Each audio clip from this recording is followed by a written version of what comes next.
Hello everyone, welcome to our channel जिसका नाम है CUT मॉक। मैं हूं मिताली, आपकी अकाउंट्स एजुकेटर। तो बच्चों, जैसा कि हम लोग अपना चैप्टर कर रहे हैं अकाउंटिंग फॉर शेयर कैपिटल, बच्चा हमने इसके काफ़ी सारे टॉपिक्स अपने कवर कर लिए हैं। आज बेसिकली हम पढ़ने वाले हैं अंडर सब्सक्रिप्शन। लास्ट लेक्चर में बच्चा हमने पढ़ा था ओवर सब्सक्रिप्शन। अब अंडर सब्सक्रिप्शन क्या होता है, हल्का सा ही टॉपिक है, बिल्कुल छोटा सा, हम वो देख लेते हैं। साथ ही साथ हम एक इम्पॉर्टेंट टॉपिक कवर करेंगे अपना कि जब हम शेयर्स को सिक्योरिटी प्रीमियम पे इशू करते हैं, मीन्स जब हम प्रीमियम पे उन्हें इशू करते हैं तो वो क्या होता है। तो चलिए शुरू करते हैं अपना आज का लेक्चर। फर्स्टली अंडर सब्सक्रिप्शन क्या होता है बच्चा। ओवर सब्सक्रिप्शन क्या था, जब एप्लीकेंट्स जितने कंपनी ने शेयर इशू किए हैं उससे ज़्यादा के लिए अप्लाई करते थे। 10,000 इशू किए थे, अप्लाई उन्होंने कर दिया 15,000 20,000 के लिए। अंडर सब्सक्रिप्शन मतलब कम करना, ओवर मतलब ज़्यादा करना, अंडर मतलब कम करना। जितने शेयर्स कंपनी ने इशू किए थे उतनी एप्लीकेशंस कंपनी के पास आई ही नहीं है, अंडर सब्सक्राइब रह गई है, कम रह गई है जो एप्लीकेंट आई हैं जितने उसने शेयर्स इशू किए थे उससे। डन। तो देखिए, under subscription is a situation where number of shares applied for is less than the number for which application has been invited. मैंने इन्वाइट किया था 10,000 एप्लीकेशन, आई मेरे पास 5,000 है या 9,000 है या फिर 9,900 भी आई है, कम तो आई है ना, चाहे कितनी भी कम आई हो, तो that is called under subscription. Clear है बच्चा। देखिए, invited application for 10,000 equity share of ₹10 पर share, application received for 15,000 share. 10,000 issue किया था, आया कितना 15,000, ये थी ओवर सब्सक्रिप्शन। अब यहाँ पे अगर 15 की जगह 10,000 से कम कोई भी फिगर होती तो बच्चा वो रहती है आपकी अंडर सब्सक्रिप्शन। ठीक है। अब एक चीज़ आ जाती है बच्चा अंडर सब्सक्रिप्शन पे जो हमने पढ़ा था, मिनिमम सब्सक्रिप्शन। मिनिमम सब्सक्रिप्शन क्या था बच्चा, 90% था। क्लियर है। तो बच्चा यही चीज़ यहाँ अप्लाई होएगी, मीन्स जब आपने 10,000 शेयर्स इशू करे हैं तो मिनिमम इसका 90%, इसका 90% कितना बनेगा हमारा, दैट इज़ 9,000। तो 9,000 शेयर्स की एप्लीकेशन उसको मिनिमम रिसीव होनी चाहिए। अगर 9,000 से उसकी 100 रुपये भी कम होती है, सॉरी 100 रुपये कह रही हूँ, 100 एप्लीकेशन भी कम होती है, 100 शेयर्स भी कम होते हैं, तो उस केस में बच्चा हम अलॉटमेंट नहीं कर पाएंगे। मिनिमम सब्सक्रिप्शन हमारी 90% है, तो मिनिमम 90% एप्लीकेशंस आनी चाहिए। तो 10,000 का 90% आप निकालोगे 9,000, मीन्स अगर 9,000 के बीच, मतलब 9,000 से लेके 10,000 के बीच में, मतलब 10,000 तो पूरी होगी, 9,000 से 10,000 के बीच में अगर एप्लीकेशंस आई है तो company will go for the allotment. Done. But अगर कंपनी को 8,000 7,000 या फिर कितनी भी इससे कम, इससे ज़्यादा, इसके बीच में, मतलब 9,000 से लेस अगर उसको हो रही है, लेस देन 9,000 है, तो उस केस में अलॉटमेंट नहीं दिया जाएगा, सारा का सारा पैसा बच्चा रिफ़ंड कर दिया जाएगा। हम एप्लीकेंट्स को उनका पैसा रिफ़ंड कर देंगे। कब, अगर कंपनी को 90% की मिनिमम सब्सक्रिप्शन रिसीव नहीं होती है। एग्जाम्पल, जितने भी शेयर्स उसने इशू किए थे उसका 90% निकाल लो, 90% से कम अगर कहीं पे भी उसको मिल रही है, एप्लीकेंट्स आ रहे हैं, तो उस केस में वो अलॉटमेंट के लिए नहीं आगे बढ़ सकती है, उसे सारा पैसा रिफ़ंड करना पड़ेगा with in the 130 days from the issue of prospectus. हमने ये पढ़ा था अपने मिनिमम सब्सक्रिप्शन जब हमने टॉपिक किया था। क्लियर है बच्चा। तो बिल्कुल छोटी सी यही बात है कि अंडर सब्सक्रिप्शन कब होता है, जब उसको जितने शेयर्स उसने इशू करे हैं उससे कम की एप्लीकेशंस मिलती है। तो अगर कम की मिल रही है लेकिन मिनिमम 90% मिल गई है, जैसे उसको 9,000 से लेके 900 तक मिल गई, 9,900 तक, तो वो गो फॉर द अलॉटमेंट, सारी चीज़ें वही रहेगी, फिर अलॉट कर देगी, फर्स्ट कॉल सेकंड कॉल जो भी है वो मंगवा लेगी। बट अगर 9,000 से कम है तो वो अलॉटमेंट के लिए नहीं आगे बढ़ेगी, उसे सारा का सारा पैसा तभी रिफंड करना पड़ेगा। डन है बच्चा। तो यही थी बस हमारी अंडर सब्सक्रिप्शन। क्लियर है। अब बच्चा हमारा टॉपिक रहेगा बेसिकली जब हम प्रीमियम पे शेयर्स इशू करते हैं। प्रीमियम पे शेयर्स इशू करना क्या होता है, हमने पहले पढ़ा था। हम जो हमारे शेयर्स हैं अगर हम देखें तो 3 तरीके से इशू होते हैं, पार, प्रीमियम, ठीक है, हम डिस्काउंट भी एक बार कंसीडर कर लेते हैं बच्चा, अब नहीं होते हैं डिस्काउंट पे, बट कंसेप्ट आपको पता होना चाहिए कि डिस्काउंट का बेसिकली कंसेप्ट क्या होता है। ठीक है, अब अगर कोई भी शेयर जिसकी फेस वैल्यू 10 रुपये है, 10 पर शेयर है, अगर वो 10 में ही इशू होता है तो हम उसे बोलते हैं वो पार पे इशू है। अगर मोर देन 10 हुआ है, 11 पे हुआ है, 12 पे हुआ है, 13 पे हुआ है, तो हम उसे बोलेंगे प्रीमियम पे इशू हुआ है। अगर 10 से कम हुआ है, 9 पे हुआ है, 8 पे हुआ है, तो हम उसे बोलेंगे वो डिस्काउंट पे इशू है। जितने की उसकी फेस वैल्यू थी बच्चा, अगर वो उतने पे ही इशू होता है तो वो कहलाएगा शेयर्स इशूड एट पार।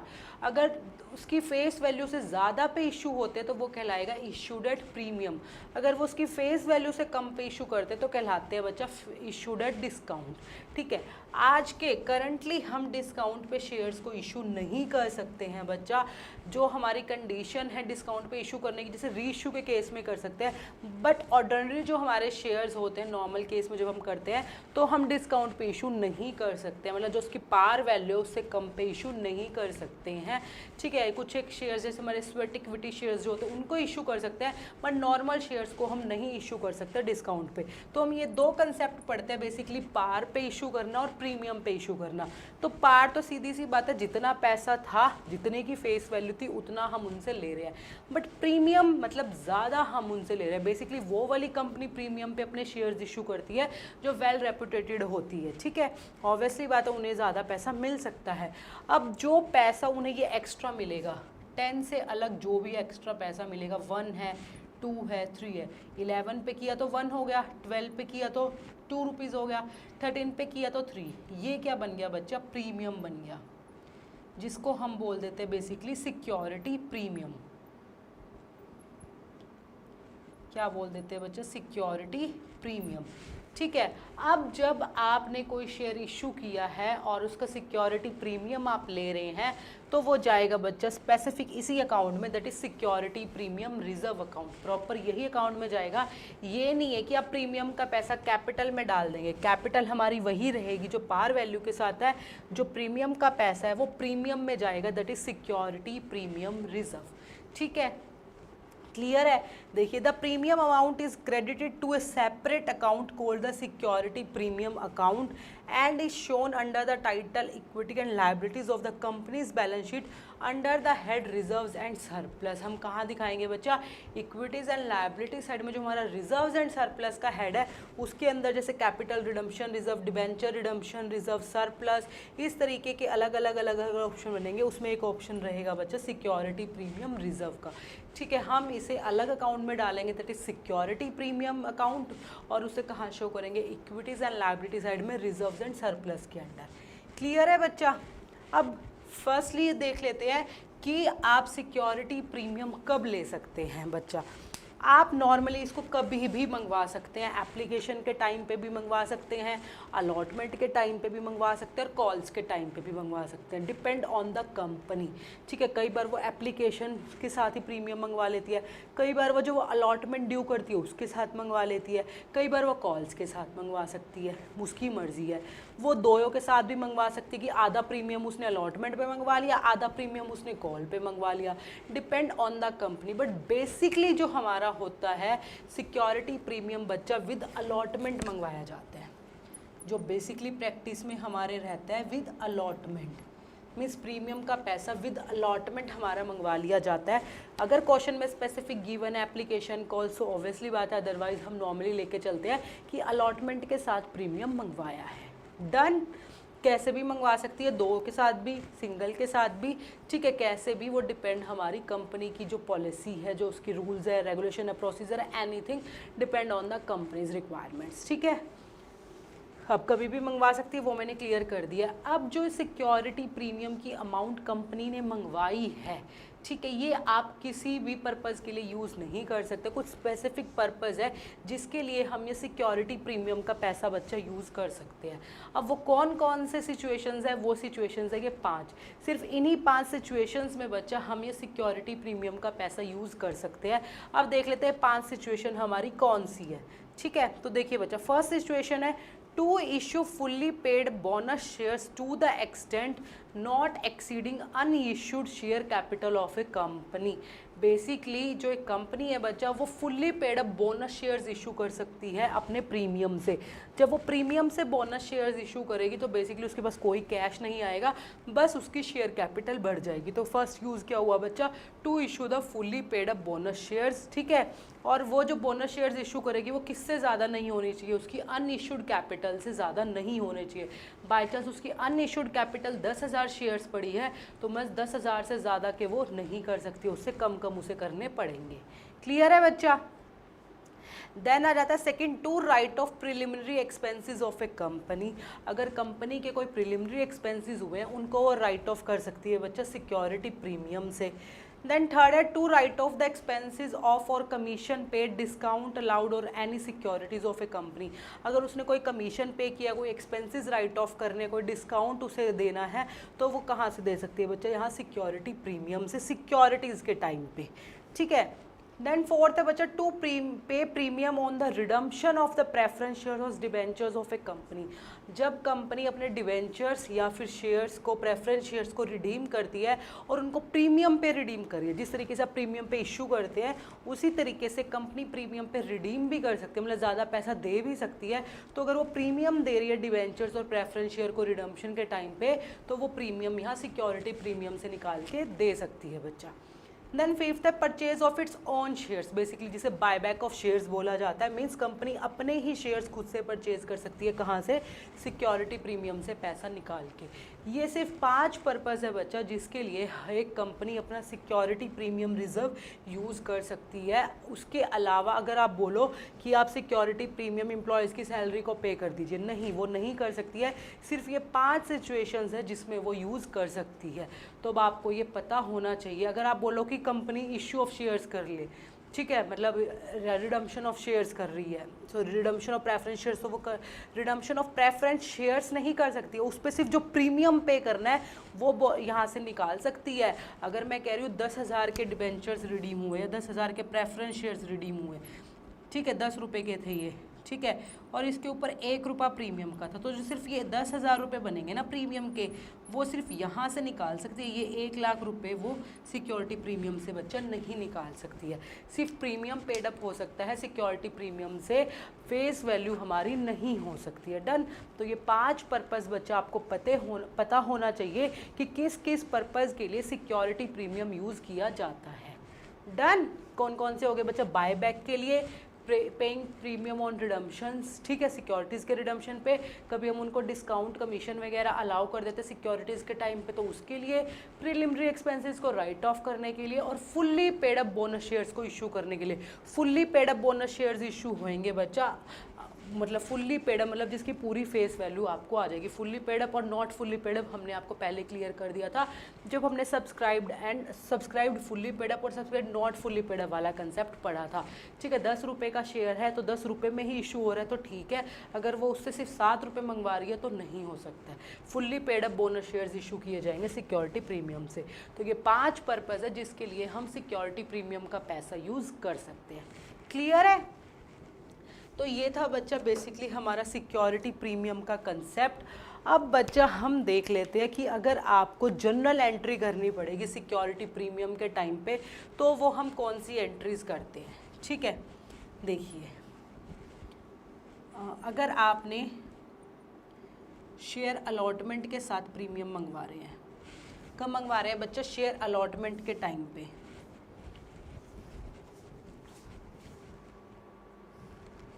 अगर हमने शेयर अलॉटमेंट के टाइम पे पैसा मंगवा रहे हैं तो आपको ड्यू करना पड़ेगा। मैं एग्जांपल ले लेती हूँ, एक कंपनी में 10,000 शेयर्स इशू करे हैं ऑफ 10 ईच, ठीक है, 10 ईच। 3 वो एप्लीकेशंस पे मंगवा रहे हैं, 4 वो अलॉटमेंट पे मंगवा रहे हैं। इस अलॉटमेंट के अंदर हमारा प्रीमियम भी है 1 रुपीज़ का, ठीक है। प्रीमियम पे इशू कर रही थी वो 10% प्रीमियम था, दैट इज़ 1 रुपीज़, ठीक है। 3 और 4 कितने हो गए, 7। देन 2 उसने मंगवा लिए फर्स्ट कॉल पे और 2 उसने मंगवा लिए बच्चा फाइनल कॉल पे, ठीक है। ये हमारे पास इंफॉर्मेशन गिवन थी, इसके अकॉर्डिंगली हम देख लेते हैं 2 2 4 8 और 3, ठीक है। अब जब उसने सबसे पहली एंट्री की होगी तो उसने क्या की होगी, बैंक टू शेयर एप्लीकेशंस, ठीक है। 10,000 पे 3 रुपये आगे, 10,000 पे 3 रुपये आगे, ठीक है। Bank to share application to share capital. अब नेक्स्ट एंट्री क्या करेगी, वो शेयर अलॉटमेंट पे पैसा ड्यू करेगी। 10,000 पे टोटल कितना है बच्चा, 4, दैट इज 40,000, ठीक है, टू शेयर कैपिटल।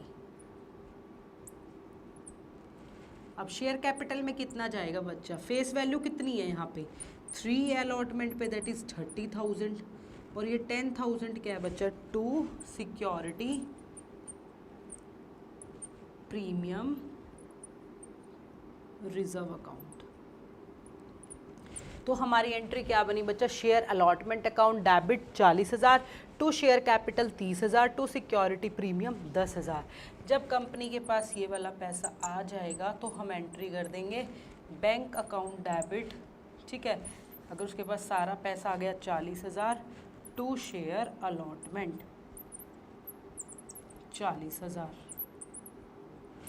ठीक है बच्चा, क्लियर है। तो ये एंट्री हमने कर देनी है। सेम अगर फर्स्ट कॉल के साथ ड्यू है तो फर्स्ट कॉल पे ड्यू कर देंगे, सेकंड पे ड्यू है तो सेकंड पे ड्यू करके वो पैसा मिल जाएगा, तो सारा इस तरीके से हो जाएगा।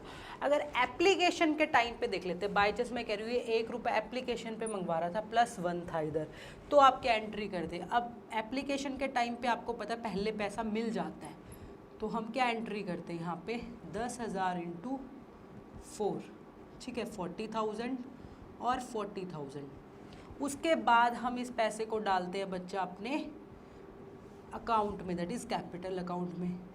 फिर हम यहाँ पे डाल देते शेयर कैपिटल 30,000 और to security premium reserve 10,000। Clear है। तो आपको सबसे पहले पता होना चाहिए ड्यू की एंट्री क्या होती है और मिलने की एंट्री क्या होती है। मिलने की तो है ही नहीं, बैंक टू जिस भी कॉल पे मंगवाया है, जिस भी इंस्टॉलमेंट के साथ मंगवाया उसके साथ चला जाएगा, और बेसिकली आप उसको कैपिटल में ट्रांसफ़र नहीं कर सकते। आप एंट्री ये नहीं कर सकते share application account 40,000 to share capital 40, या फिर इधर share allotment 40 to share capital 40, नहीं, प्रीमियम अलग से जाएगा। कहाँ जाएगा बच्चा, सिक्योरिटी प्रीमियम रिजर्व अकाउंट में। डन बच्चा। तो बेसिकली ये था हमारा सिक्योरिटी प्रीमियम का कंसेप्ट। डिस्काउंट का मैंने आपको बता ही दिया है कि हल्का सा अगर कम पे पार वैल्यू से कम पे इशू कर रही है बच्चा तो उससे बोला जाता है, ठीक है। एक और चीज़ हम क्लियर कर लेते हैं, फेस वैल्यू और नॉमिनल वैल्यू। ये थी बच्चा हमारी 10 रुपीज़। जितने पे भी इशू करेगी उसको बोल देते हैं हम अपना इशू प्राइस। 8 पे कर रही है, 9 पे 10, 9 8 पे तो कर ही नहीं सकती लगा लो, बट फिर भी 10 पे कर रही है, 11 पे कर रही है, 12 पे, जितने पे भी कर रही है, तो ये सारे बन जाएंगे इशू प्राइस। फेस वैल्यू क्या रहेगी उसकी, 10 रुपीज़ रहेगी, 100 है तो 100 रहेगी, 50 रुपीज़ है तो 50 रुपीज़ रहेगी, और इस तरीके से एंट्रीज रहेंगी प्रीमियम के टाइम पे।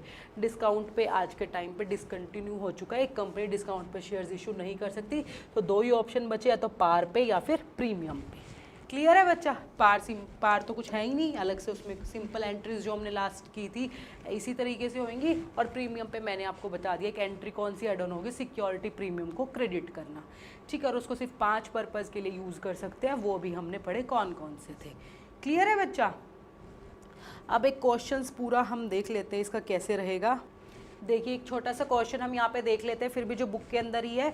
Jupiter company limited issue 35,000 shares equity shares of ₹10 each. कितने शेयर्स इशू करे बच्चा, 35, 10 ईच पे, ठीक है। एट ए प्रीमियम ऑफ ₹2, 10 उसकी क्या हो गई बच्चा, वैल्यू हो गई, और प्रीमियम पे उसने इशू करे दैट इज़ ₹2, ठीक है, ₹2 का प्रीमियम रहेगा। एप्लीकेशन पे वो मंगवा रही है ₹3, और अलॉटमेंट पे मंगवा रही है 5 इंक्लूडिंग प्रीमियम। मतलब इस 5 के अंदर बच्चा ₹3 तो अलॉटमेंट के रहेंगे, मतलब कैपिटल के रहेंगे, और ₹2 हमारे प्रीमियम के रहेंगे। तो ये क्या बन गया बेसिकली 3 + 2 हमारा। डन। और balance on the first and final call, इसके बाद सिर्फ एक ही कॉल मंगवा रहा है, that is first and final call. तो बेसिकली कितना हो गया, ₹4 हमारा हो गया, वो जो फर्स्ट एंड फाइनल कॉल पे मंगवाएगी। डन। अब देख लेते हैं बच्चा की एंट्रीज क्या रहेगी। देखिए, the issue was fully subscribed, all the money was duly received. बस सिक्योरिटी प्रीमियम का कंसेप्ट समझाने के लिए क्वेश्चन है, ठीक है। सबसे पहले 35,000 शेयर्स पे बच्चा एप्लीकेशन का पैसा आ गया, दैट इज 3 रुपीज़, तो बन गया हमारा इतना। अब शेयर एप्लीकेशन का पैसा डाल दिया बच्चा शेयर कैपिटल में, जैसे अभी हमने किया था, ठीक है। उसके बाद अब ड्यू कर दीजिए आप अलॉटमेंट का पैसा विद सिक्योरिटी प्रीमियम। कितना था बच्चा? 5 रुपीज़ था। 3 हमारे किसके थे? अलॉटमेंट के। 70,000 बन गया हमारा प्रीमियम। तो देखिए, equity share allotment debit to equity share capital account to security premium reserve account. Done बच्चा। जब ये पैसा आ गया तो bank to equity share allotment हो गया। उसके बाद फर्स्ट कॉल ड्यू कर दी, उसके बाद फर्स्ट कॉल का पैसा आ गया, फर्स्ट एंड फाइनल कॉल, ठीक है। तो बेसिकली ये प्रीमियम का कंसेप्ट था, यही हमने बेसिकली एग्जांपल से समझा था अभी, ठीक है। तो इस तरीके से बच्चा हमें करना होता है प्रीमियम के कंसेप्ट वाले क्वेश्चंस को। प्रीमियम जिसके साथ ड्यू है आप ड्यू कर दीजिए, अगर वो पूरा मिल रहा है तो पूरा, अगर वो पूरा नहीं मिल रहा है तो उसके अकॉर्डिंगली एंट्री कर दीजिए। मैं कह रही हूँ बाई चांस यहाँ पे आ जाता कि जो ये 10,000 शेयर्स थे बच्चा, इसमें से जो अलॉटमेंट था वो सिर्फ 9,000 शेयर्स ने दिया, तो आप क्या करते यहाँ पे? ड्यू तो इतना ही रहता ना, यहाँ पे क्या आ जाता? 9,000 ने दिया है ना, तो 9,000 इंटू 3, और यहाँ पे भी 9,000 इंटू शेयर अलॉटमेंट कितना था हमारा? 1 था,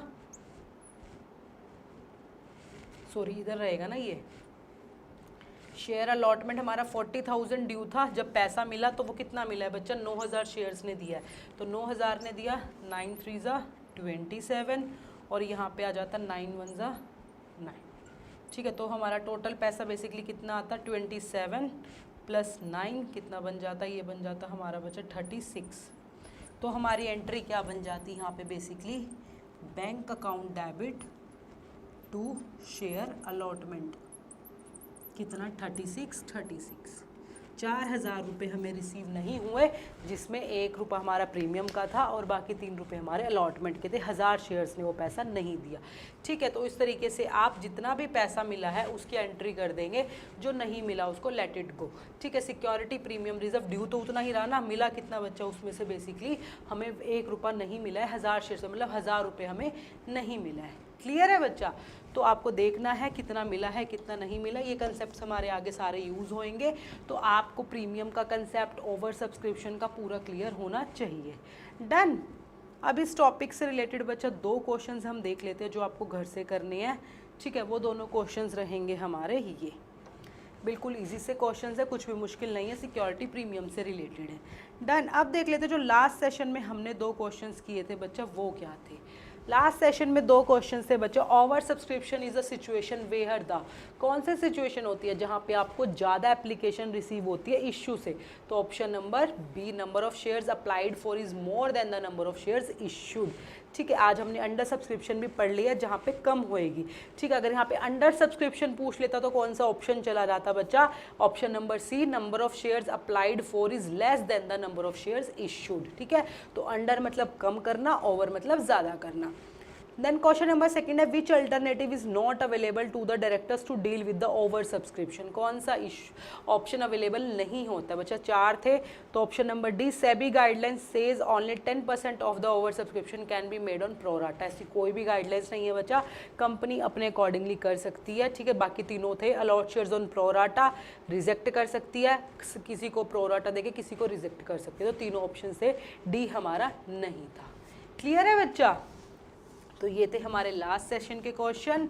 अब बेसिकली मिलेंगे बच्चे हम अपने नेक्स्ट लेक्चर में, जहां हम कंटिन्यू करेंगे एक नया topic, issue of shares for consideration other than cash वाला, ठीक है। नेक्स्ट लेक्चर में हम इस टॉपिक को साथ ही खत्म कर लेंगे, और फिर द मोस्ट इंपॉर्टेंट टॉपिक जो हमारे इस चैप्टर में रहते हैं, that is for feature and re issue of shares, वो हमारे 2 टॉपिक शुरू हो जाएंगे, ठीक है। तो बच्चा मिलेंगे अपने कल वाले लेक्चर में। Till then bye bye everyone, take care.